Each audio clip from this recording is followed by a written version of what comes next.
last day of school for my son in second grade, which is cool, exciting. So he came home with his report card.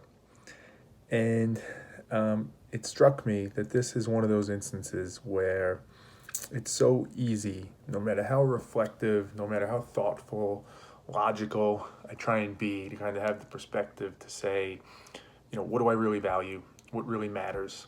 What are the things historically that I've done, the habits I've formed, the grooves that I fell into that maybe don't serve me as well?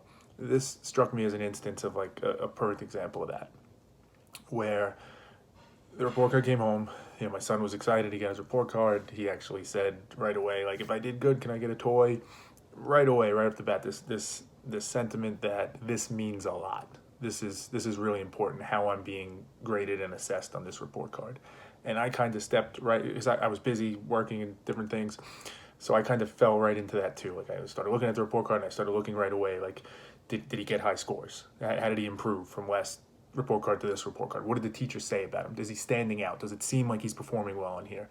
And just almost instinctually, right? Didn't have to put forth any effort. I just slid right into it. My mind started going to that place of, this is important. Like, I need this. This is going to tell me how good my son is, how special he is. This matters a lot in that regard.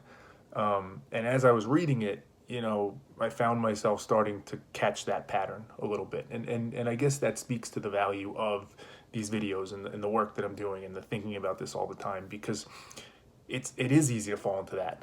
So by having it always top of mind, and I talk about this all the time, it has to be an active thing. It's an active, I don't want to say battle, but I'll use that word, that you're having in your own mind, where, again, it's so easy and convenient and comfortable and seemingly safe to revert back, to take that short-sighted view, to kind of let our subconscious take over and just say, like, yeah, report card, that's the thing, and he's got to do well, and if my son's good, because he's got to be good at school, because then he'll be good at life, and you start almost catastrophizing, but in reverse.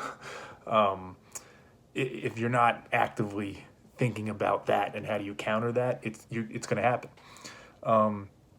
And it struck me so clearly to say, like, hey, I have to step back from this for a second. Like, sure, this matters. It's an input, right? It is something that we should look at and we should understand. How's he performing? Does he need help in certain areas? Are there things he did well on that we want to celebrate? But how important it is for me to make sure that I convey to him that it's just an input, that it is important, but this does not represent him. And you could go a number of different places which I think are all important. At the most macro level, it's that hey, who you are as a person, the value of you is not tied in any significant way to that report card, good, bad, or indifferent. You are so much more than that. It is so much more complex than that. And what you are and what you're going to be in your life is so much bigger than that, right? But then you can kind of even go a level below that and say everybody is different. So maybe, right, you didn't do so well in science or social studies, or maybe you did well, whatever.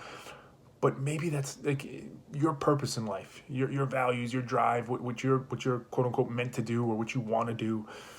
It doesn't even align with that, right? 20 years from now, you're going to look back and say, yeah, I sucked at social studies or science or music or art, whatever, because that's not me. That's not what mattered to me, or that's not the way that I learned, or that's not the way that I think, the way it was structured there. There's so many variables. There's so much context that matters in it of what he's going to do with his life and what's going to matter and what's going to not. So it's not to say you dismiss it. It's not to say it doesn't matter at all and who cares, if he did well in science or didn't do well in science, because he's going to be an artist one day. It's not that you don't care. It's just you put it in the right perspective. Bringing it back to math terms, which is what I always do, it's that you weight these things properly. And it was so easy and instinctual for me, and I'm passing it right along onto him to overweight this and say, and look, like, how'd you do? What was the score? What was the grade? Right? That's what matters. You want a toy because you did well? Like, everything's associated to it. And in my opinion, that is so wrong. Again, it is so much bigger and broader and more nuanced than that. He is so much more than just that report card, as we all are, whatever it is, something we get assessed by at work or somebody tells us what they think of us. It is an input. It does matter, but it is not the input.